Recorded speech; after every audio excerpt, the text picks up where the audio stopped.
Hello friends, welcome to vision C E learning.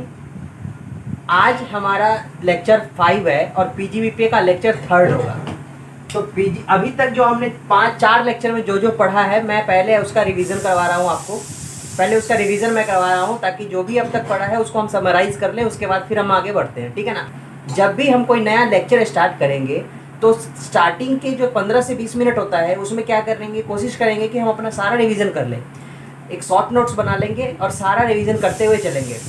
क्या होगा कि हर दिन अगर हम रिवीजन करते चलते हैं तो वो बर्डन हमारा कम होता चला जाता है और हर चीज़ रिकॉल होता चला जाता है, ठीक है ना। तो अभी तक हम जब बहुत ज़्यादा सिलेबस हम पढ़ लेंगे तो वो पॉसिबल नहीं होगा। फिर हम क्या करेंगे कि कोई एक दिन या 2 दिन ऐसा रख लेंगे कि उसमें हम रिवीजन लेक्चर रख लेंगे और नॉर्मल क्लास के अलावा कोई 1 घंटे हम ले लेंगे रिवीजन लेक्चर का, ठीक है ना। फिलहाल जब तक हमारा 10-15 मिनट में रिवीजन हो सकता है तो उसको हम कोशिश करेंगे कि रिवीजन करके ही हम आगे बढ़े, ठीक है ना। तो आज जो 5 लेक्चर में हमने पढ़ा है, सबसे पहले उसका रिवीजन कर लेते हैं। तो फर्स्ट लेक्चर अब कब क्या पढ़ा वो मैं नहीं बता रहा, सिर्फ और सिर्फ आपको बता रहा हूँ कि मतलब क्या क्या हमने पढ़ा है, ठीक है ना। तो चलिए, सबसे पहले हमने पढ़ा था रेसिडेंशियल स्टेटस के बारे में।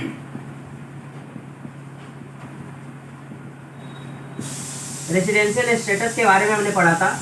रेसिडेंशियल स्टेटस के बारे में पढ़ा था, कंपनी के बारे में पढ़ा था, फर्म के बारे में पढ़ा था और इंडिविजुअल के बारे में पढ़ा था, ठीक है ना। कंपनी के अब एक एक पॉइंट तो मैं नहीं बताने वाला, सिर्फ समराइज करवा देता हूँ। अब कंपनी के बारे में जब भी हमने पढ़ा था तो उसमें एक बात ये पढ़ी थी कि अगर कोई रजिस्टर्ड कंपनी है इंडिया में अगर कोई रजिस्टर्ड कंपनी है तो उसको हम क्या कहेंगे, रेसिडेंट कंपनी कहेंगे। उसके बाद दूसरी बातें पढ़ी थी, अगर कोई इंडियन कंपनी नहीं है तो उस केस में क्या होता है, हमको 2 चीज देखना होता है, पोयम देखना होता है, ठीक है ना, और बोर्ड मीटिंग कहाँ हो रहा है, ये देखना होता है। अब पोयम में, अब बोर्ड मीटिंग वाले केस में 7 आपको केस दिया हुआ था, मैंने 7 केस आपको देखना था कि भैया नॉर्मली ये जानना था कि जो डिसीजन हो रहा है, जो की डिसीजंस होते हैं वो कहाँ हो रहा है। तो जो शेयर होल्डर्स होते हैं अगर वो डिसीजन ले रहे हैं तो जिस जगह पे ले रहे हैं वो वाला, या फिर सर्कुलर के थ्रू हो रहा है तो जहाँ पे सर्कुलर इशू हो रहा है वो वाला प्लेस, या फिर कोई बोर्ड मीटिंग मेंबर्स डायरेक्टर्स कर रहे हैं और कोई विदेश जाकर के कर रहे हैं तो जिस जगह पे वो कर रहे हैं वो वाला प्लेस। लेकिन 2 चीज़ उसमें मिलाना होता था, क्या कि एक तो वो बंदा जो भी डिसीजन ले रहा है वो की मेंबर होना चाहिए, एंड सेकेंड चीज जो डिसीजन ले रहा है वो की डिसीजन होना चाहिए। सेकेंड थिंग, पोयम में हम 5 कंडीशन देख रहे थे, याद होगा आपको। एक कंडीशन एसेट्स से रिलेटेड था, दूसरा कंडीशन किससे रिलेटेड था, एम्प्लॉय से रिलेटेड था, तीसरा कंडीशन किससे था तो उसके सैलरी से रिलेटेड यानी पेरोल से रिलेटेड था, फिर एक कंडीशन वही वाला मैनेजमेंट वाला था, ठीक है ना। तो इस तरीके से हम, और दूसरा एक और था अपना कौन सा, कि इनकम कहाँ पे जनरेट हो रहा है, ठीक है ना। तो ये 5 कंडीशन हम उसमें देते थे और उस हिसाब से हम कंपनी को रेसिडेंट या नॉन रेसिडेंट बनाते थे। अच्छा, दूसरी बात मैंने आपको बताया था कि रेसिडेंट और नॉन रेसिडेंट ये बनाने का कारण क्या था भैया, ये हम क्यों बनाते हैं, इसके पीछे लॉजिक होगा ना कि रेसिडेंट और नॉन रेसिडेंट। दिमाग खराब करने से पहले हमको ये समझना पड़ेगा ना कि रेसिडेंट और नॉन रेसिडेंट हम बनाने का कॉज क्या है। तो कारण ये था कि अगर कोई बंदा रेसिडेंट बन जाता है तो सिंपली उसका ग्लोबल इनकम जो है सो टैक्स हो जाएगा इंडिया में। कहाँ होगा, इंडिया में, यानी दुनिया के किसी भी कोने में अगर कोई इनकम वो कमाता है तो उसका टैक्स जो है सो इंडिया में होगा। दूसरा, नॉन रेसिडेंट के केस में अगर कोई एसएससी कोई पर्सन नॉन रेसिडेंट बनता है तो उस केस में क्या होगा, जो भी ग्लोबल इनकम होगा उसमें से उन इनकम को हटा देंगे जो बाहर एक्रूअराइज हुआ है और जिसका जो है सो जो पेमेंट आया है वो भी बाहर हुआ है। तो उस केस में हम उसको यहाँ कंसीडर नहीं करते, उस इनकम को यहाँ कंसीडर नहीं करते, ठीक है ना।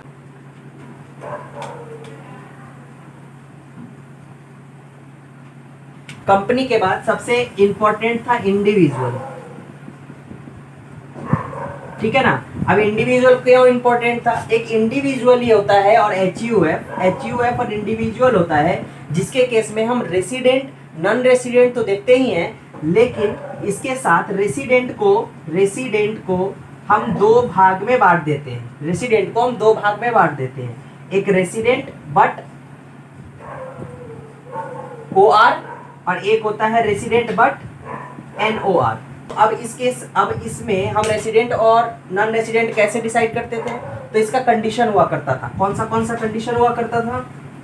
मैंने आपको याद करवाया था। एक तो 182 डेज, ठीक है ना, एक 60 डेज, एक 120 डेज, एक 7 years एंड 730 डेज, और एक याद करवाया था मैंने 2 previous year, resident in 2 previous year, ठीक है ना। तो आई होप कि आपको ये सब याद होगा कि कब कब कौन सा कंडीशन लगता था। ये 120 डेज वाले में जो 120 डेज वाला था उसमें फोकस करना था आपको। ये किस कंडीशन में लगता था? जब आपका इंडिविजुअल क्या होना चाहिए? एक तो सिटीजन होना चाहिए प्लस सिटीजन होना चाहिए, या फिर और आपका ओरिजिन इंडिया का होना चाहिए। ओरिजिन क्या होना चाहिए? ओरिजिन इंडिया का होना चाहिए, ठीक है ना। उस केस में 120 दिन वाला लगता था। अब जो इंडिविजुअल सिटीजन हो या ओरिजिन ऑफ इंडिया हो, उस केस में हम एक 15 लाख वाला इनकम भी देखते थे कि उसका जो है so other than foreign income अगर 15 लाख होगा, अदर देन फॉरेन इनकम अगर 15 लाख होगा, तभी जाकर के हम उसका 120 दिन वाला कंडीशन देखेंगे एंड देन हम डिसाइड करेंगे कि वो रेसिडेंट है या नॉन रेसिडेंट है। अच्छा, दूसरी बात, अगर एक 15 लाख वाला कंडीशन देख करके अगर हम 120 दिन के अंदर में आते थे, तो उस केस में क्या होता था कि उस केस में वो इंडिविजुअल कभी भी रेसिडेंट बट OR नहीं बनेगा। ये याद रखिएगा। जब हम 15 लाख वाला कंडीशन देखते हुए जो इंडिविजुअल सिटीजन या इंडिया का सिटीजन है या ओरिजिन इंडिया का है, उस बंदे का अगर 15 लाख वाला इनकम देखते हुए अगर हम 120 दिन के कंडीशन में फॉल कर जाते हैं, तो वो हमेशा रेसिडेंट बट NOR ही बनेगा, ठीक है ना।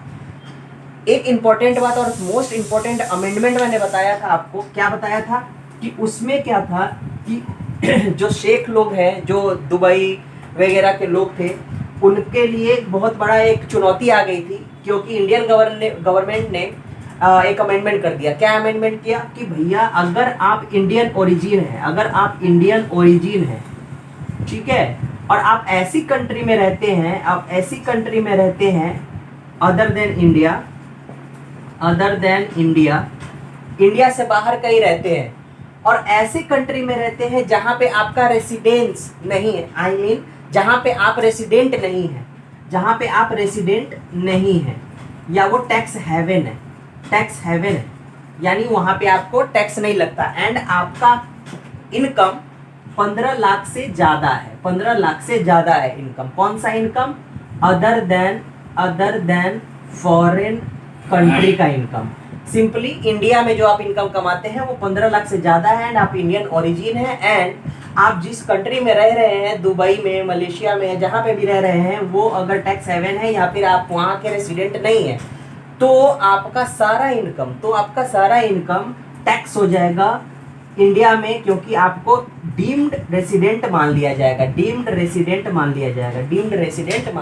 ठीक है ना।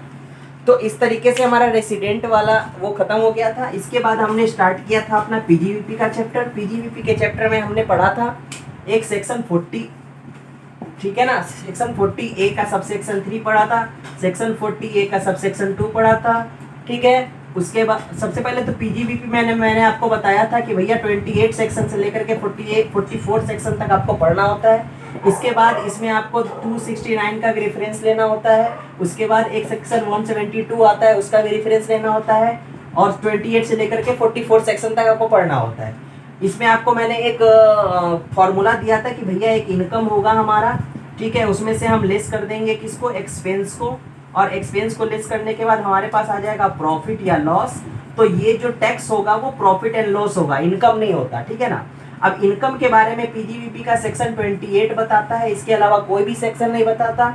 एक्सपेंस के बारे में सेक्शन 30 से लेकर के 37 तक बताता है। इसके बाद हमको कुछ कंडीशन पढ़ना होता है, जो कि सेक्शन 40 आपको 40 में पढ़ना होगा कंडीशन, प्लस 43 में कुछ कंडीशन पढ़ना होगा। इसके बाद एक भलता सा आपका सेक्शन होता है सेक्शन 44। इस सेक्शन 44 में ना इनकम से मतलब है इसको, ना एक्सपेंस से मतलब है इसको। इसमें कुछ अलग से ही बात बोलता है इनकम टैक्स। इनकम टैक्स बोलता है कि भैया देखिए आप 44 पढ़ रहे हैं तो आप भूल जाइए इनकम, जो पीजीईपी का जो सेक्शन 28 से लेकर के 43 तक सेक्शन है उसको भूल जाइए। आपको मैं कुछ अलग से कंडीशन बताऊंगा, कुछ अलग से बातें बताऊंगा, उसमें आपको फॉलो करना है और उसके हिसाब से आपको टैक्स देना है। तो 44 ये सेक्शन होता है। उसके बाद हमने आपको बताया था सेक्शन 40A सब सेक्शन 3। इसमें मैंने याद करवाया था, सबसे पहले आपको मैंने 40 बताया था याद करने के लिए कि 40 का मतलब होता है नो, 0 से नो डिडक्शन देगा ये। ए इसलिए बोला था क्योंकि मैंने सबसे पहले आपको सेक्शन यही पढ़ाया था, इसलिए ए उससे याद हो जाएगा। और 3 में मैंने 3 बातें आपको बताई थी, 10,000 रुपये से ज़्यादा का पेमेंट, 35,000 रुपये से ज़्यादा का पेमेंट, और फिक्स्ड एसेट्स के लिए 10,000 रुपये से ज़्यादा का पेमेंट, ठीक है ना। उस केस में अब इसके अलावा एक इसका एक्सेप्शन होता है, वो मैंने आपको बोला था घर से पढ़ के आने के लिए, जो 6 रूल नंबर होता है 6DD। इसमें मैंने बोला था कि कोई फिशरमैन होता है उसको अगर आप पेमेंट करते हैं लेकिन मिडिल मैन को नहीं, अगर सिर्फ फिशरमैन को अगर 1 करोड़ रुपए का भी पेमेंट अगर आपने कैश में कर दिया तो उस केस में क्या होगा, कोई दिक्कत वाली बात नहीं, आपको एक्सपेंस मिल जाएगा। लेकिन ये बाद में बताऊंगा कि 1 करोड़ अगर कैश में पेमेंट करते हो तो दूसरे जगह टैक्सेबल हो जाता है, ठीक है ना, वो भूल जाओ, वो अभी जब पढ़ाएंगे तब फिर आएंगे। उसके बाद मैंने आपको क्या बताया था 6DD में कि भैया पहले क्या होता था कि लोग ये बहाना मारते थे कि भैया आज बैंक बंद है, हम तो पेमेंट कर ही नहीं सकते, तो हम क्या करें, अगर पेमेंट कर ही नहीं सकते तो हम क्या करें, हम तो कैश में ही पेमेंट करेंगे। तो सरकार ने सोचा कि चलो कोई दिक्कत वाली बात नहीं है, अब हम आपके लिए एक बैंक का चैनल ले आते हैं, और उस बैंक चैनल में बहुत सारा चीज़ उन्होंने ऐड कर दिया। पेटीएम को ऐड कर दिया, जो आपका क्या होता है गूगल पे होता है, गूगल पे को ऐड कर दिया। उसके बाद और सब बहुत सारे यूपीआई होते हैं, उसको ऐड कर दिया। बोला कि भैया इस सब चैनल से भी अगर आप पेमेंट करते हो ना तो हम उसको मान लेंगे कि आप बैंक से ही पेमेंट कर रहे हो, ठीक है। तो आपके पास ऑप्शन नहीं रह गया, अब हर घर में हर रिक्शे वाले और छोले वाले के पास भी जो है सो गूगल पे और पेटीएम का ऑप्शन होता है, तो आप बहाना नहीं मार सकते कि भैया आज बैंक बंद है, हम पेमेंट कैसे करें, ठीक है ना। उसके बाद हमने पढ़ा था 40A का 2, इसमें हमने पढ़ा था, अब 40A2 छोड़ दो, अब सिर्फ 40 सेक्शन 40 का रेफरेंस हम हमेशा देंगे, ये बोला था मैंने।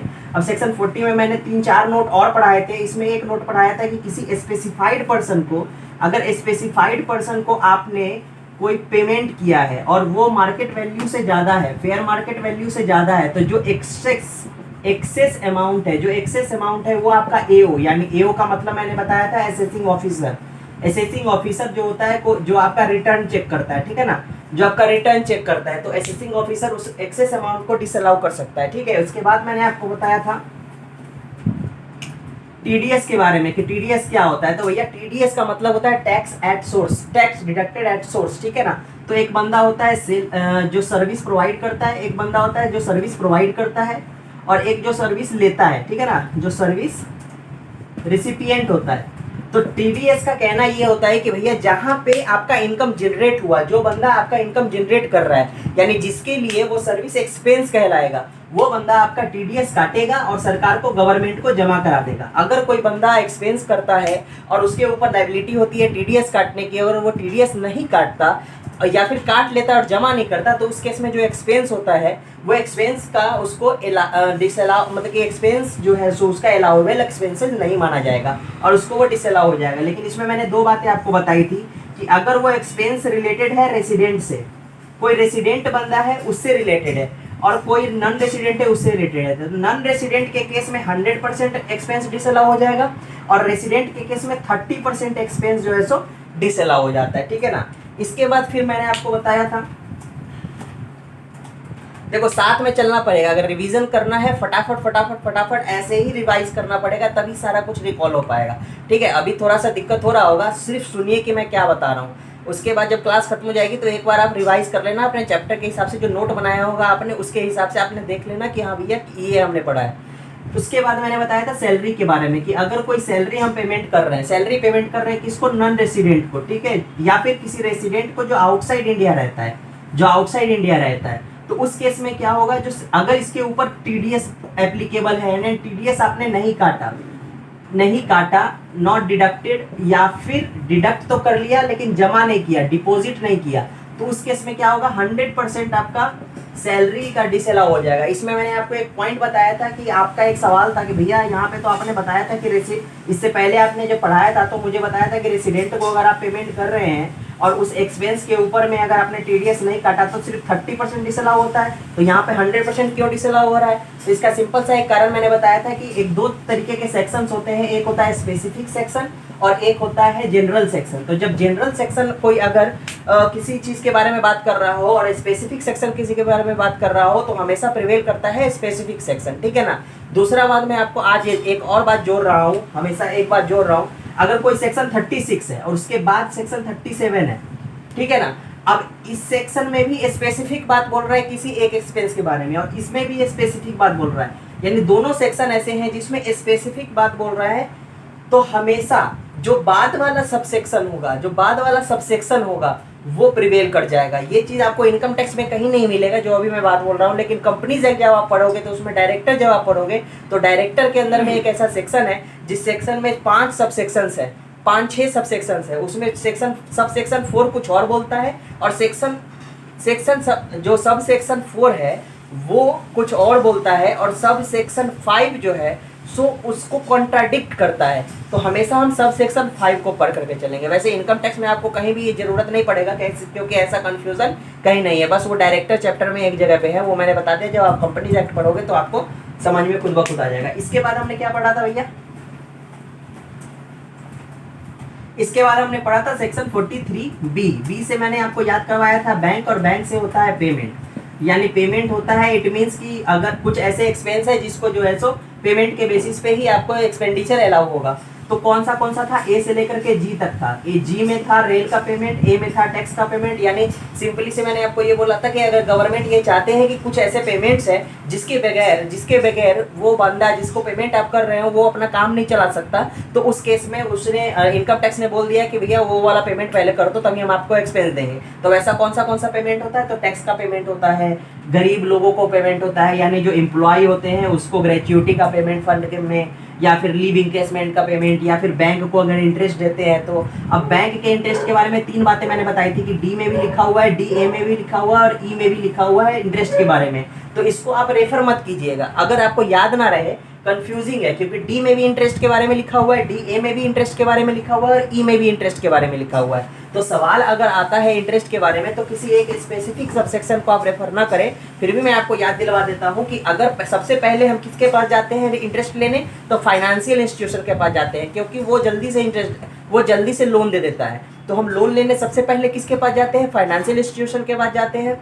उसके बाद डी के साथ ए लगा हुआ है, जब भी किसी एक लेटर के बाद दूसरा letter A B C D लगा हो तो वो अमेंडमेंट का पार्ट होता है, ठीक है ना। तो इसमें एनबीएफसी का अमेंडमेंट आया था, तो ये हो गया एनबीएफसी का। तो जब पहले हम किसके पास लोन ले गए थे? फाइनेंशियल इंस्टीट्यूशन के पास, उससे लोन नहीं मिला, एनबीएफसी के पास लोन लेने गए, उससे भी लोन नहीं मिला, तो हम शेड्यूल्ड बैंक के पास लोन लेने जाते हैं। सबसे लास्ट में हम शेड्यूल्ड बैंक के पास लोन लेने जाते हैं, ठीक है ना। तो डी सेक्शन हो गया, सब सेक्शन किसका हो गया? डी सब सेक्शन किसका हो गया? फाइनेंशियल इंस्टीट्यूशन का, यानी इंटरेस्ट किसको दे रहे हैं? फाइनेंशियल इंस्टीट्यूशन को। अमेंडमेंट वाला किसका हो गया? तो वो हो गया आपका एनबीएफसी वाला, यानी अमेंडमेंट वाला कौन था? एनबीएफसी का। और ई लास्ट में शेड्यूल्ड बैंक का, ठीक है ना, समझ में आ गई। अब ई के बाद हो जाता है क्या? ए तो टैक्स बता दिया था, बी हो गया, सी में हो गया डी ए ई एफ और जी। एफ में आपका लिव इंकेसमेंट के बारे में बता दिया, और जी में कौन है? रेलवे के एसेट्स अगर आप इस्तेमाल करते हैं तो आपको जल्दी से पेमेंट करना पड़ेगा, ठीक है ना। तो सिंपल सी बात है, गवर्नमेंट तो चाहती ही है कि हमारा पैसा जल्दी से दे दो, तो टैक्स भी दे दो जल्दी से, और रेलवे का जो एसेट्स इस्तेमाल किया उसका भी पैसा जल्दी से दे दो, ठीक है। इसके बाद हमने क्या पढ़ा था? इसके बाद हमने पढ़ा था सेक्शन 32, 3 से हो गया 2, यानी 3 से 2 हो गया, घट गया, इसका मतलब डेप्रिशिएट हो गया, तो उसका सेक्शन क्या हो गया? सेक्शन 32। इसके बाद सब सेक्शन 1 हो गया, यानी 3 से 2 हो गया, 2 से 1 हो गया, 32 का सब सेक्शन 1।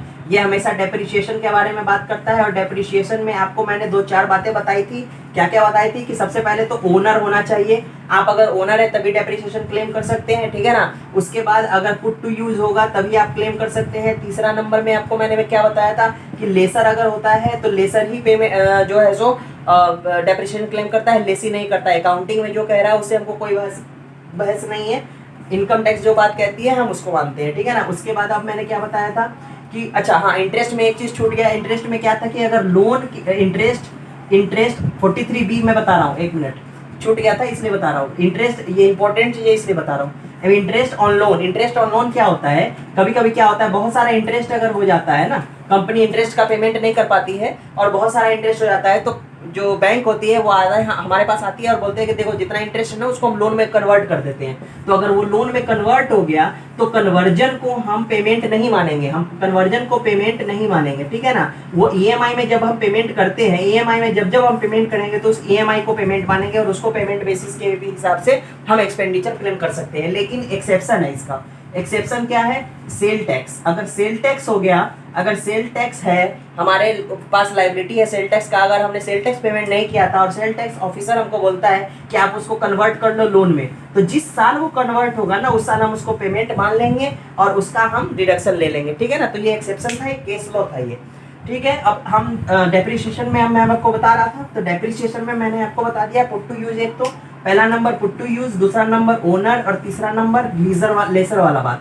लेकिन एक जो ओनर वाला है उसका एक्सेप्शन क्या था, ओनर वाले का एक्सेप्शन क्या था, ओनर वाले का एक्सेप्शन था कि अगर आप बिल्डिंग रेंट पे ले रखा है, आपने बिल्डिंग आपने रेंट पे ले रखा है, बिल्डिंग आपने रेंट पे ले रखा है और आपको कोई एक फ्लोर बनाना है और आपका जो है सो जो बिल्डिंग का जो ओनर है वो आपको अलाउ मतलब कि वो बनाना नहीं चाहता, उसके पास पैसे ही नहीं है, उसके पास बिल्डिंग ही एक ही बिल्डिंग था जो आपको किराए पे दे दिया, उससे आप 50,000 रुपया का उसको मंथली दे रहे हो, वो वही कमाता है वही खाता है, तो उसके पास इतना पैसा ही नहीं है कि वो एक फ्लोर और बना करके आपको देगा। तो आपने क्या किया कि उस फ्लोर का निर्माण आपने खुद कर लिया, तो उस केस में क्या होगा, आप अपने बैलेंस शीट में उसको कैपिटलाइज कर लोगे एंड उसके ऊपर में आप डेप्रिसिएशन क्लेम कर सकते हो, कोई दिक्कत वाली बात नहीं है। अगर आप फ्लोर बना लेते हो तो आप उसके ओनर नहीं होगे, लेकिन फिर भी उस केस में आप डेप्रिसिएशन आप क्लेम कर सकते हो।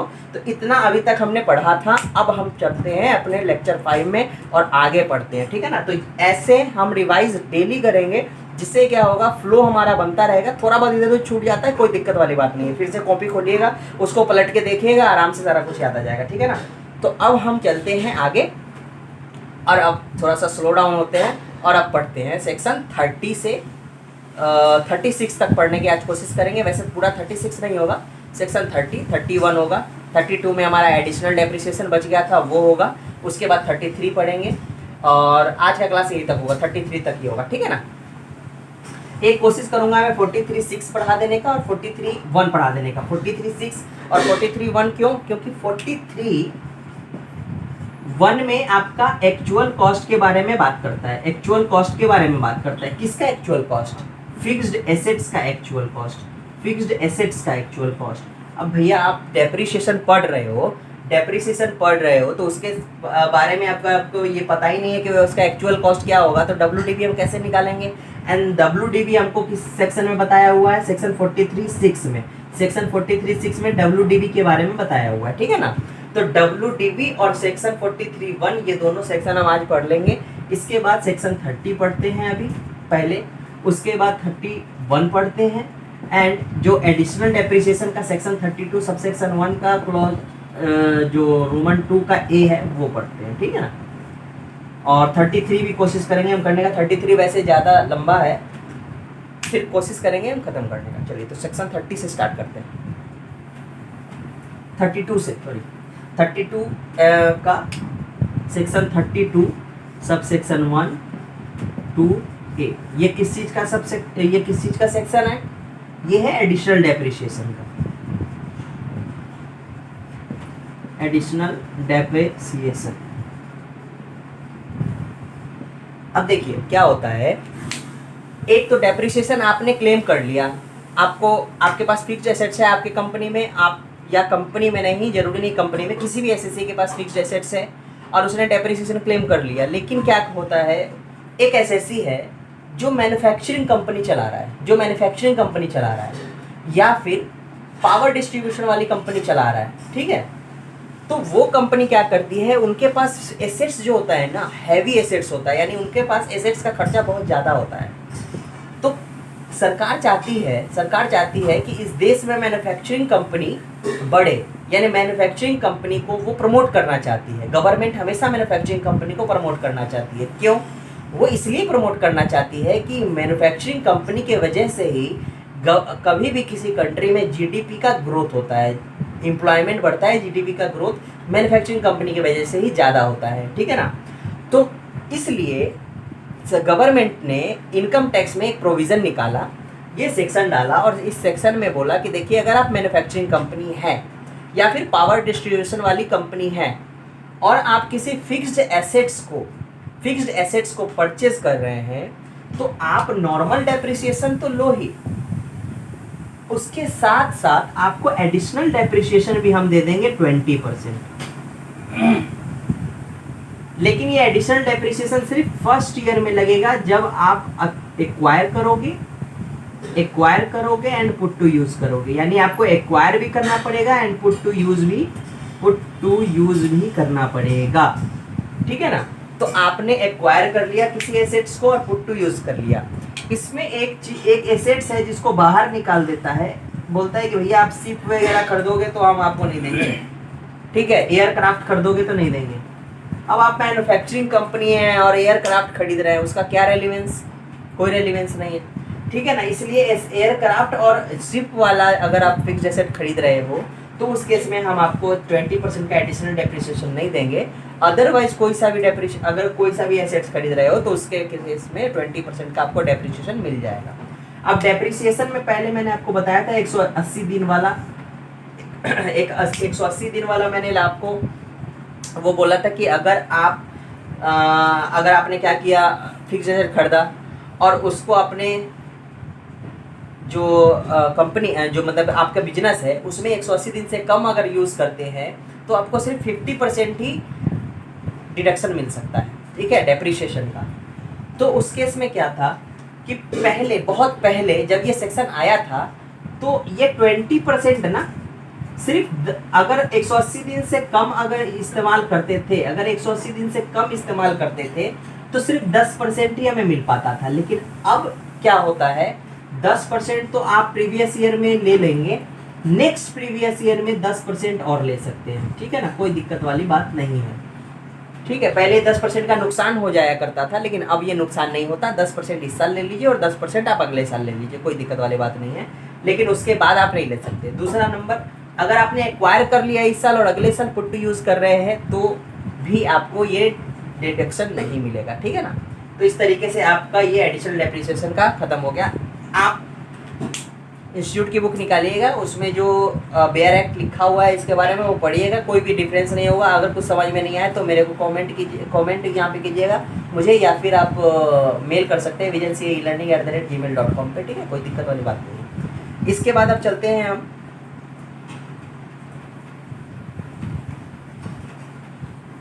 अच्छा, अगर रेफरेंस देना हो एग्जाम में, अगर इससे रिलेटेड कोई क्वेश्चन आ जाता है और इस पॉइंट को लिखना है तो कोई दिक्कत नहीं है, आप अपने लैंग्वेज में लिख सकते हैं, अब आता है हमारा सेक्शन 30 और section 31।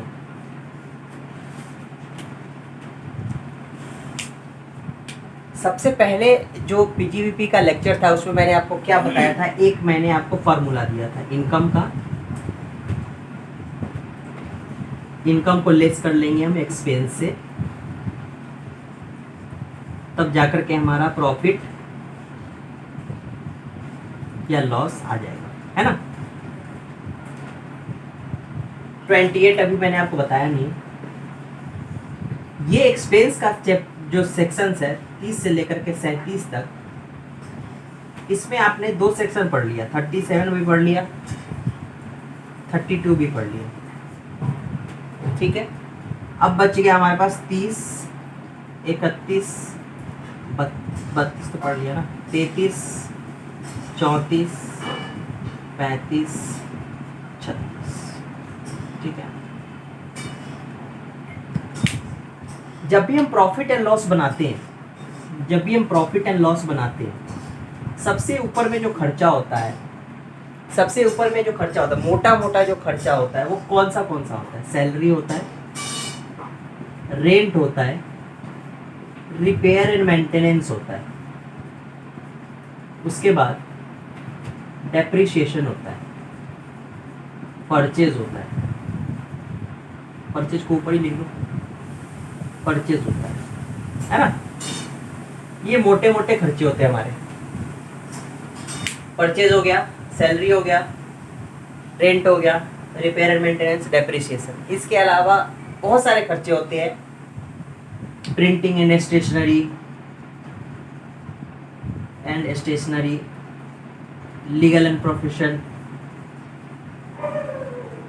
Audit fee, accounting charges, ठीक है ना, बहुत सारे बैड डेट्स,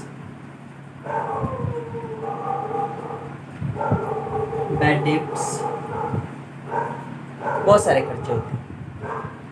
जो सेक्शन 30 है अपना और 31 है वो रिपेयर एंड मेंटेनेंस की बात करता है, और जनरल एक्सपेंस जो रेंट है उसके बारे में बात करता है, ठीक है। तो अपना जो सेक्शन 30 है, सेक्शन 30 ये बात करता है रेंट का। कौन सा रेंट? ये बात करता है रेंट का। कौन सा रेंट? बिल्डिंग रेंट या फिर प्लांट एंड मशीनरी,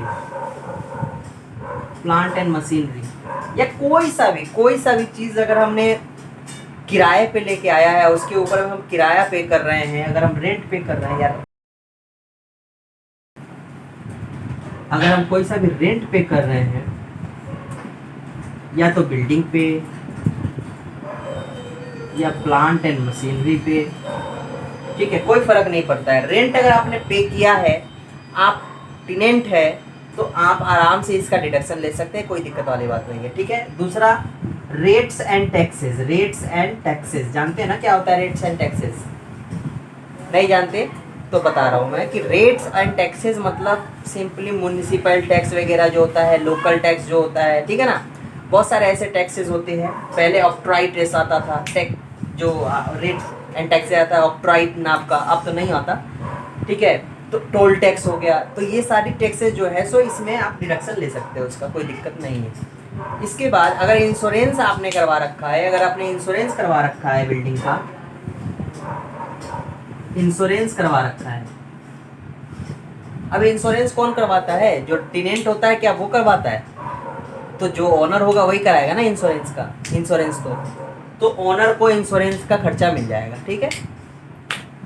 दूसरे नंबर की बात यह है कि जो सेक्शन अपना 31 है वो बात करता है प्लांट एंड मशीनरी के ऊपर में रिपेयर एंड मेंटेनेंस करते हैं। तो इसमें अब 30 में रिपेयर एंड मेंटेनेंस भी आ जाएगा, अगर आप बिल्डिंग के ओनर हैं, तो आपको एक तो इसके ऊपर डेप्रिसिएशन मिल जाएगा। दूसरा नंबर में अगर आप इसके ऊपर रिपेयर करवा रहे हैं, तो इसका डिडक्शन भी आपको यहीं मिल जाएगा, ठीक है ना। तो अब 31 में प्लांट एंड मशीनरी के रिपेयर एंड मेंटेनेंस की बात करता है, ठीक है। प्लांट एंड मशीनरी का इंश्योरेंस के बारे में बात करता है। अगर प्लांट एंड मशीनरी आप खरीद करके लाते हैं और उसके ऊपर में अपने इंश्योरेंस करवाया है, तो उसका प्रीमियम का डिडक्शन आपको आराम से मिल जाएगा, कोई दिक्कत वाली बात नहीं है, ठीक है ना। तो सेक्शन 30 और सेक्शन 31 इतना ही बात बोलता है, इसके अलावा कुछ नहीं बोलता। 32 आपने पढ़ लिया।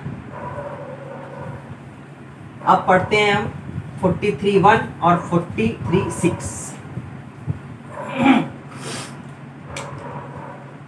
पहले पढ़ते हैं 43(6), क्योंकि भैया 43(1) में बहुत सारे एक्सप्लेनेशंस हैं, उसमें टाइम लगेगा। तो 43(6) पढ़ते हैं। उसमें क्या है, WDV के बारे में बात करता है। ये WDV क्या होता है जी? WDV का फुल फॉर्म होता है रिटेन डाउन वैल्यू, यानी डेप्रिसिएटेड वैल्यू या फिर रिड्यूस्ड वैल्यू, ठीक है। कोई फिक्स्ड एसेट्स आप खरीद करके लाते हैं, कार,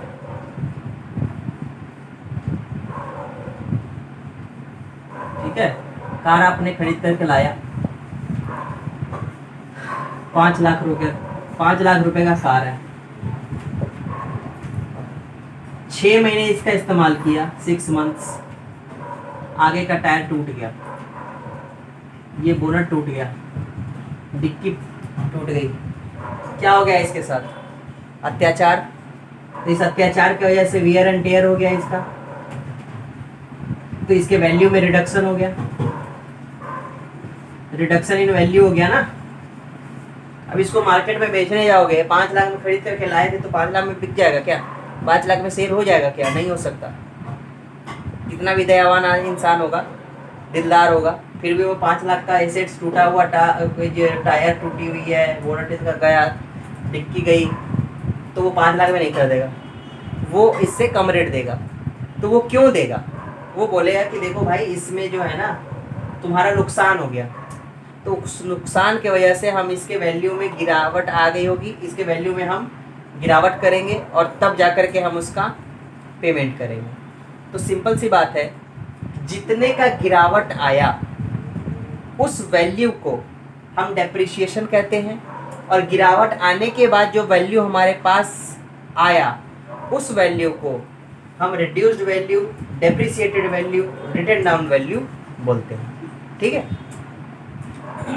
अब इसका एक फार्मूला होता है इनकम टैक्स में। इनकम टैक्स में 43(6) ने इसका एक फार्मूला दिया है, वो मेरा फार्मूला नहीं है, वो इनकम टैक्स का फार्मूला है। उस फार्मूले को लगाना है और रिटन डाउन वैल्यू निकालना है। ठीक है।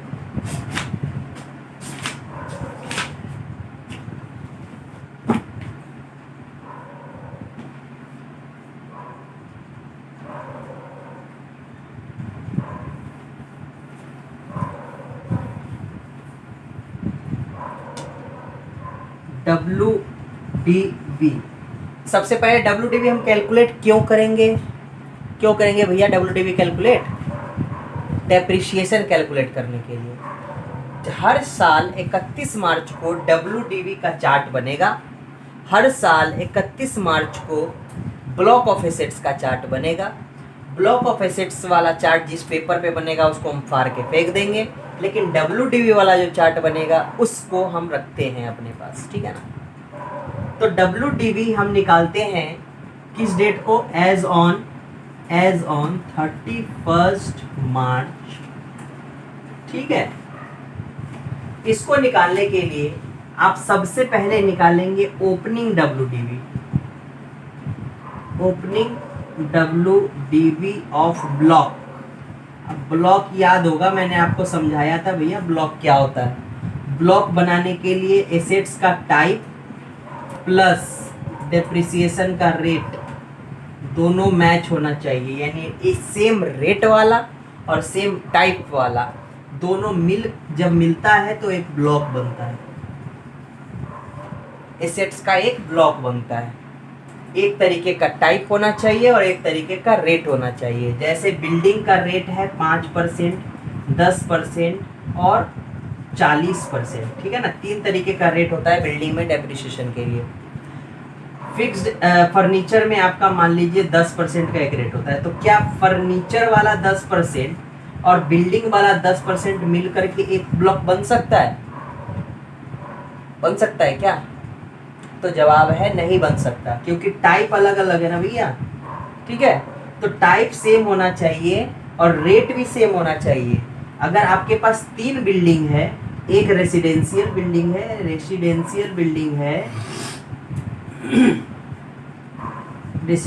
बिल्डिंग है और एक बिल्डिंग आपके पास टेम्पोररी स्ट्रक्चर, मतलब 10 बिल्डिंग आपके पास टेम्पोररी स्ट्रक्चर का है, आप कंस्ट्रक्शन कंपनी में काम करते हैं, और जो आपका फैक्ट्री जो मतलब साइट है जहाँ पे कंस्ट्रक्शन साइट है वहाँ पे टेम्पोररी स्ट्रक्चर लोगों को रहने के लिए आपने बिल्डिंग बना रखा है। ठीक है। तो पूरे हर जगह जहाँ जहाँ बनाया है सारा एक जगह आप इकट्ठा करेंगे और 40% का एक ब्लॉक बनेगा और उसमें सारा वैल्यू आप यहाँ पे डाल देंगे, उसको हम कहते हैं ब्लॉक। ठीक है।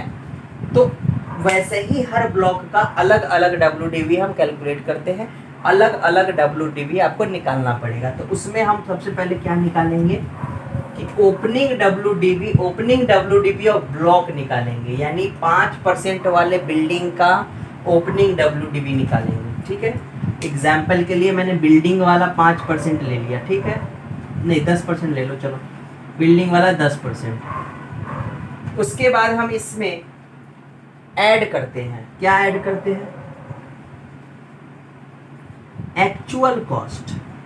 एक्चुअल कॉस्ट सबसे पहले opening WDV of block of assets ले लिया, उसके बाद हम इसमें ऐड करेंगे एक्चुअल कॉस्ट ऑफ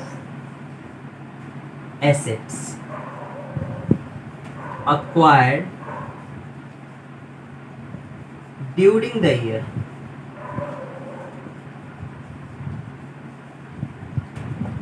बिल्डिंग जो 10% वाला था, यानी जनरल बिल्डिंग इसको कहते हैं, जनरल बिल्डिंग पे 10% लगता है, रेसिडेंशियल पे 5% लगता है और टेम्पोररी स्ट्रक्चर पे 40% लगता है। ठीक है, तो पहले से आपका जो ओपनिंग WDV और ब्लॉक इसका बिल्डिंग 10% वाले का था वो हम लिख लेंगे। उसके बाद इस साल अगर आपने कोई बिल्डिंग परचेज किया, ऐसा ही बिल्डिंग जिसके ऊपर 10% का रेट लगने वाला है, उसको हम यहाँ पे ऐड कर लेंगे। उसके बाद इसमें से हम लेस कर देंगे, क्या लेस करेंगे कि हमें कितना पेमेंट मिलने वाला है अगर कोई एसेट्स गया। तो अगर कोई एसेट्स गया यानी बेच दिया हमने, इस ब्लॉक में से कुछ एसेट्स, बिल्डिंग कोई एसेट्स था जिसके ऊपर 10% का रेट लग रहा था, वो बिल्डिंग हमने बेच दिया, तो उस केस में हम जितना पेमेंट हमको मिलने वाला है वो हम यहाँ से लेस कर देंगे। यहाँ लिखता है मनी पेबल, इनकम टैक्स का लैंग्वेज है मनी पेबल। अब मनी पेबल है, पेबल, पेबल का मतलब होता है जो हमको पेमेंट करना है, लेकिन कंफ्यूज नहीं होना है, ये पेबल का मतलब हमें पेमेंट करना नहीं है। ये किसके पॉइंट ऑफ व्यू से लिखा गया है? तो जो बंदा एसेट्स खरीद रहा है ना, उसके पॉइंट ऑफ व्यू से लिखा गया है कि मनी पेबल उसके पॉइंट ऑफ व्यू से क्या है, यानी वो हमें कितना पेमेंट करेगा। ठीक है ना, तो इस तरीके से हमारा यहाँ पे निकल कर के आ जाता है ब्लॉक ऑफ एसेट्स का WDV क्लोजिंग। और इसी ब्लॉक ऑफ एसेट, जो क्लोजिंग ब्लॉक ऑफ एसेट्स आ गया हमारा WDV, इसके ऊपर हम रेट लगाएंगे ये 10% और डेप्रिसिएशन कैलकुलेट करके बल्ले बल्ले कर देंगे। ठीक है, अब चलिए हम चलते हैं। अब देखो इसमें ओपनिंग WDV तो भैया पिछले साल का क्लोजिंग जो होगा वही ओपनिंग हो जाएगा, कैलकुलेट करने का कोई ज़रूरत है नहीं। मनी पेबल तो सिंपल सा, वो जो बंदा आपको पेमेंट करेगा, आप सामने में वो पेमेंट रखा हुआ है, सामने में हमारा बिल रखा हुआ है, देख के हम पता कर लेंगे कि हाँ कितने का पेमेंट हमको आने वाला है। चक्कर कहाँ आएगा? एक्चुअल कॉस्ट पे। जो अगर हम कोई एसेट्स खरीद करके लाएंगे तो उसका एक्चुअल कॉस्ट क्या होगा, उसमें चक्कर आएगा, और इसमें ऐड करना है एक्चुअल कॉस्ट। तो ये हम पढ़ना है हमको किसमें? सेक्शन 43(1). जब आप 43(1) पढ़ लेंगे तो आपको ये समझ में आ जाएगा कि यहाँ क्या ऐड करना है। ठीक है, यहाँ क्या ऐड करना है ये आपको 43(1) बताएगा। तो हम चलते हैं 43(1) की तरफ और 43(1) पढ़ते हैं। सेक्शन 43(1) बेसिकली 43(1) अगर 43(1) के हिसाब से एक्चुअल कॉस्ट पढ़े तो जनरली क्या होना चाहिए? जनरली क्या होना चाहिए आप सोचिए। सिंपल सा बात है, कुछ हम खरीदने जाते हैं तो उसके लिए जितना हम पेमेंट करते हैं और उसको खरीद करके जो लाते हैं और उसको लाने में जो खर्च होता है उसको हम कैपिटलाइज करते हैं। अकाउंटिंग में भी यही करते हैं कि कोई एसेट्स खरीद करके लाया, उसको खरीदने में जो खर्चा हुआ वो, उसको लाने में जो खर्चा हुआ वो, इसको इंस्टॉल करने में जो खर्चा हुआ वो, सारा उसमें कैपिटलाइज करते हैं और उसको हम ये मान लेते हैं कि वो उसका कॉस्ट है। यहाँ पर भी वही कहता है 43(1) यहाँ भी वही कहता है कि एक्चुअली में जो भी आपने खर्च किया है उसको एक्वायर करने के लिए, उसको हम एक्चुअल कॉस्ट कहेंगे।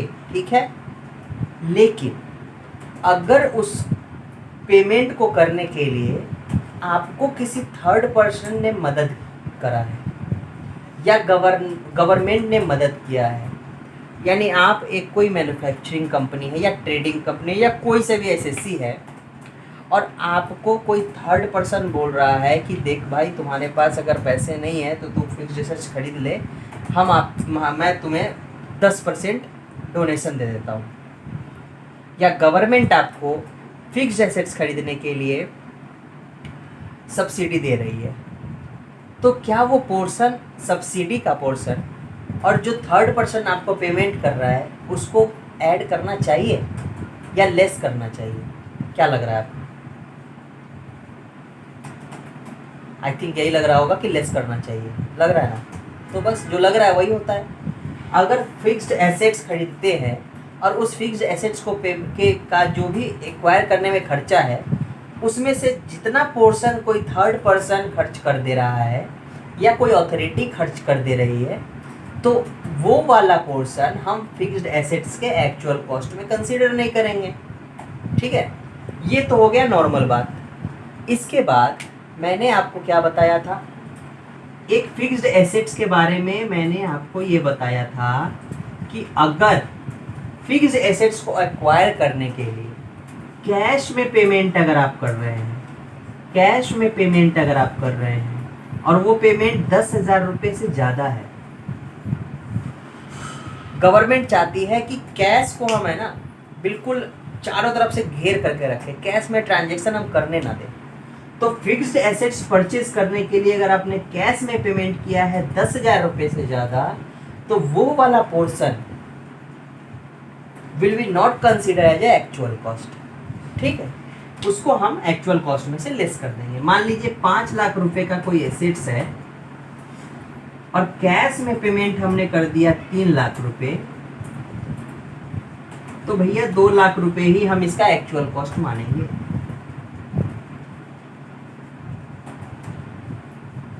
ठीक है, तो ये हो गया आपका एक्चुअल कॉस्ट का मेन सेक्शन। अब इसके बाद एक्सप्लेनेशन है।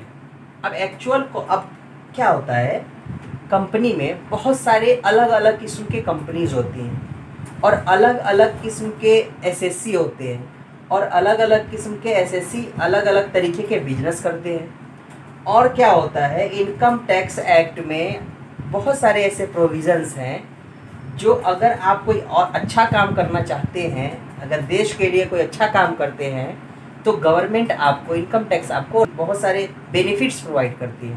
ठीक है, जैसे अगर आप मेडिकल फील्ड में काम कर रहे हैं और आप रिसर्च एंड डेवलपमेंट कर रहे हैं या फिर कोई से भी फील्ड में काम कर रहे हैं, आईआईटी में काम कर रहे हैं, चाहे कुछ ऐसा बिजनेस कर रहे हैं जिसमें रिसर्च एंड डेवलपमेंट होता है, कुछ नई चीज़ की खोज कर रहे हैं, और रिसर्च करने के लिए, साइंटिफिक रिसर्च करने के लिए अगर आप कोई एसेट्स खरीद करके लाते हैं, तो उस केस में गवर्नमेंट आपको बोलती है कि भाई आप जितना भी रुपया खर्च कर रहे हो ना उस साइंटिफिक रिसर्च के लिए एसेट्स खरीदने में, उसका 100% का डिडक्शन आपको दे देंगे। ठीक है, ऐसे ही बहुत सारे बेनिफिट्स जो है सो गवर्नमेंट आपको प्रोवाइड करती है।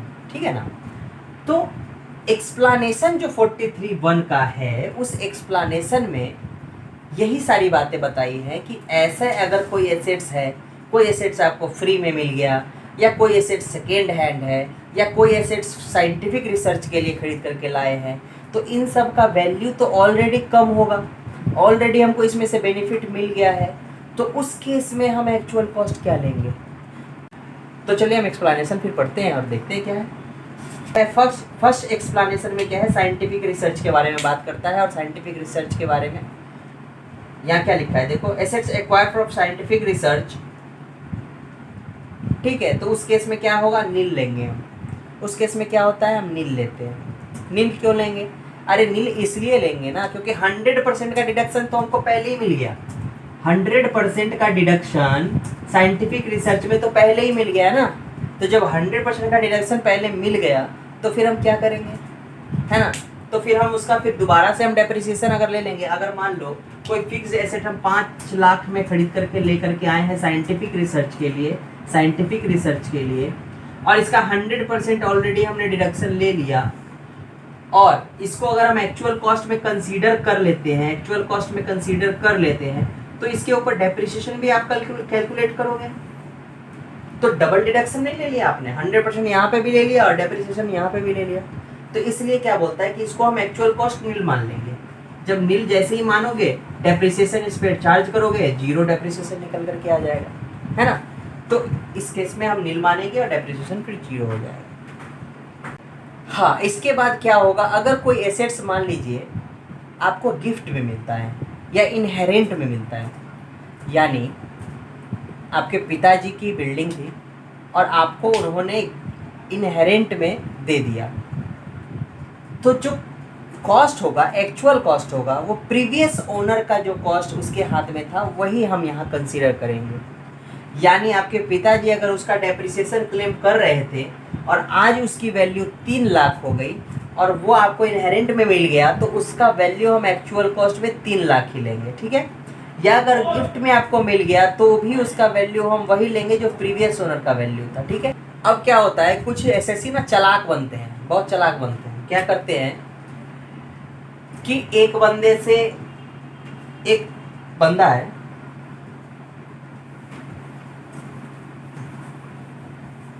देखो आप जितना सोचोगे ना प्लानिंग, उससे पहले इनकम टैक्स प्लानिंग सोच करके बैठ जाता है। एक बंदा है मिस्टर एक्स और एक बंदा है मिस्टर वाई। मिस्टर वाई ये दोनों क्या है ना, एक दूसरे को जानता है, दोस्त यार है। मिस्टर वाई ने एक एसेट्स खरीदा था अपने बिजनेस के लिए, और क्या होगा, उसका ना डेप्रिसिएशन क्लेम कर लिया और लगभग उसकी वैल्यू पूरी घट गई, 100% क्लेम कर लिया, ठीक है। 5 लाख का था वो एसेट्स, इसका वैल्यू घट के 1 लाख हो गया। मिस्टर वाई बोलता है इसको कि देख भाई एक काम कर, इसको ना मैं तेरे से फिर से 5 लाख में खरीद लेता हूँ, मैं तेरे से 5 लाख में खरीद लेता हूँ, ठीक है, और मैं तुझे ना लीज पे दे देता हूँ।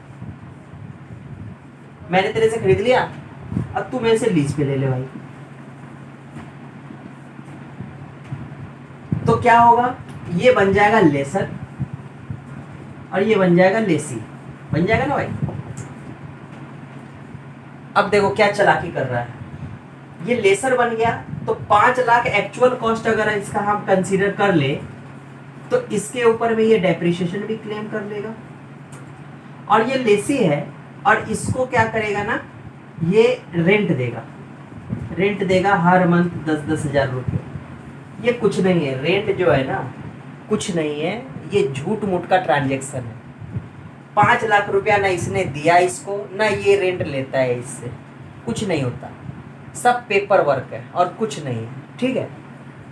ये तो इसमें डिप्रिसिएशन क्लेम कर लिया और ये रेंट का भी एक्सपेंस क्लेम कर रहा है, तो टैक्स ये भी बचा रहा है और टैक्स ये भी बचा रहा है। इनकम टैक्स कहता है बेटा इधर आ जा, ठीक है, ये सब हम काम नहीं करने देंगे तुमको, ठीक है। अगर ऐसा ट्रांजैक्शन हमने देख लिया तो सबसे पहले तो जो एओ होता है हमारा असेसिंग ऑफिसर, वो कान पकड़ेगा आपका और बोलेगा कि जो एक्सेस अमाउंट है, एक्सेस अमाउंट और जो हायर अमाउंट पे आपने परचेज किया है उसको नलिफाई करो, उसको नलिफाई करो, वो तो हम देंगे ही नहीं एक्चुअल कॉस्ट में। तो जो 1 लाख रुपए का इसका वैल्यू था और 4 लाख रुपए एक्स्ट्रा दिए, उस 4 लाख रुपए को वो नलिफाई कर देगा। यहाँ तुम्हारा डेप्रिसिएशन का क्लेम खत्म हो गया कहानी। अगर ये नहीं बेचता तो भी 1 लाख रुपए पे डेप्रिसिएशन ये क्लेम करता, अगर इसने बेच दिया फिर भी 1 लाख रुपए पे क्लेम करेगा, तो इनकम टैक्स वाले को कोई फर्क नहीं है। दूसरा नंबर, जब ये ऐसे जैसे ही ये 4 लाख रुपए नलिफाई करेगा तो ये तो कहानी ही खत्म हो गया ना, इसको तो कोई फायदा ही नहीं हुआ, तो रेंट क्यों देगा। तो ये ट्रांजैक्शन को ही खत्म कर देता है ये इनका असेसिंग ऑफिसर, इस 4 लाख को नलिफाई करके इस ट्रांजैक्शन को ही खत्म कर देता है, ठीक है। तो ऐसा दिमाग मत लगाना, पहले से दिमाग लगा करके इनकम टैक्स ऑफिसर बैठा हुआ होता है।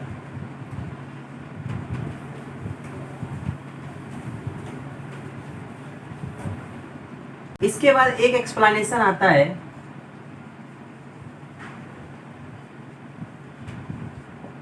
जो मोस्ट इंपॉर्टेंट एक्सप्लेनेशन है वो मैं आपको बता रहा हूँ, जो बार बार एग्जाम में क्वेश्चंस आते हैं जिसे, वो मैं बता रहा हूँ। उसके अलावा कोई एक्सप्लेनेशन ऐसा नहीं है कि हार्ड एंड फास्ट रूल है, उसमें कुछ नहीं है, नॉर्मल सा चीज़ है। तो पहले जो इम्पोर्टेंट है वो मैं आपको बता रहा हूँ, ठीक है। तो एक बिल्डिंग है, जो आपके दादा परदादा ने बनाया था और पहले आप उसमें रहते थे, रेसिडेंशियल था वो, और अब उसको आप बिजनेस में ला रहे हैं, उसको बोल रहे हैं कि भैया हम इसमें बिजनेस कर लेंगे, ठीक है, और आपने रिकॉर्ड कर लिया उसको अपने बुक में 5 लाख रुपए में। अब चूंकि ये रेसिडेंशियल था,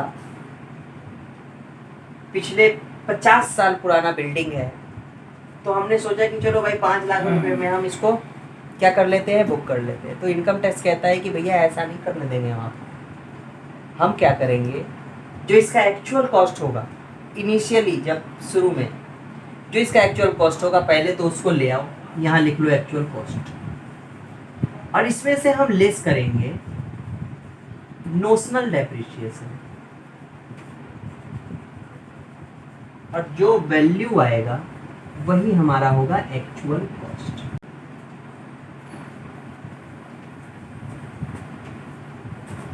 इसके बाद एक दो और, कोई फिक्स्ड एसेट्स आपने खरीदा, उसका बिल कैसा आता है, फिक्स्ड एसेट खरीदा होगा तो उसका बिल आपने देखा होगा, फिक्स्ड एसेट्स होता है लिखा, उसमें फिक्स्ड एसेट का वैल्यू लिखी होती है, उसके बाद जीएसटी चार्ज किया हुआ होता है, फ्रेट होता है, ठीक है, टोटल वैल्यू पेबल होता है ना, ये 3 वैल्यू होते हैं। तो अब ये वाला होगा एक्चुअल कॉस्ट या ये वाला होगा एक्चुअल कॉस्ट। इनकम टैक्स बोलता है, इनकम टैक्स आपको ऑप्शन देता है कि आप जीएसटी का आईटीसी लो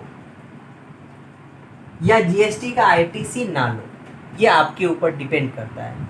अगर जीएसटी का आईटीसी आपने ले लिया तब तो हम इसको कंसीडर नहीं करेंगे एक्चुअल कॉस्ट में, लेकिन जीएसटी का अगर आईटीसी आपने नहीं लिया तो आप इसको कैपिटलाइज कर दो, कोई दिक्कत वाली बात नहीं है, और इसको कैपिटलाइज करने के बाद आप इसके ऊपर में एक्चुअल कॉस्ट लो और इसके ऊपर में डेप्रिसिएशन क्लेम करो, ठीक है।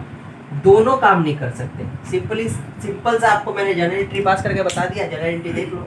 अगर आपका आईटीसी, अगर आपने आईटीसी नहीं लेना है, अगर आपने आईटीसी नहीं लेना है तो उसको आप कैपिटलाइज ही करोगे ना, उसका जनरल एंट्री क्या होता है, ये वाला हट जाएगा, और फिक्स्ड एसेट्स का जो ये वैल्यू है, इस दोनों को कैलकुलेट करके जो या टोटल वैल्यू आएगा उसको यहाँ पे आप डाल दोगे, है ना। तो ये वाला हो गया आपका एक्चुअल कॉस्ट, ठीक।